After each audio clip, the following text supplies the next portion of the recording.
সন্ধেবেলা এক কাপ দুধ চা আর এমন ধোয়া ওঠা পাস্তা হলে কেমন হয় বলো তো? তো চলো আজকে পাস্তার রেসিপি শেয়ার করি, যেটা একদমই সিম্পল আর খেতে তো দারুণ হয়।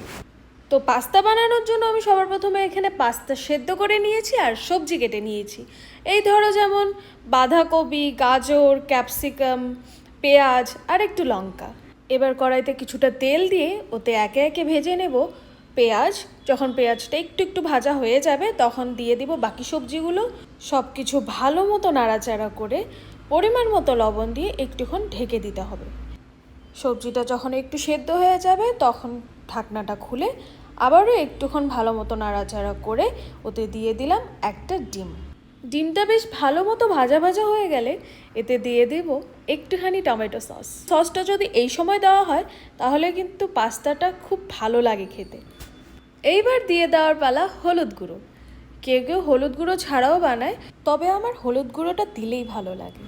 তো এইবার দিয়ে দেব মেইন জিনিস, যেটা হচ্ছে পাস্তা। আর পাস্তাটা দেওয়ার পরে ভালো মতো নাড়াচাড়া করে একটু ভাজা ভাজা করে নামিয়ে নিলেই রেডি সুস্বাদু সিম্পল ঘরোয়া পদ্ধতিতে পাস্তা রেসিপি। কখনো দোকান থেকে না এনে এভাবে বাড়িতে বানিয়ে খেয়ে দেখো আর খাইয়ে দেখো কেমন হয়, কমেন্টে আমাকে অবশ্যই বলো। তো দেখা হচ্ছে নেক্সট ব্লগে। টাটা।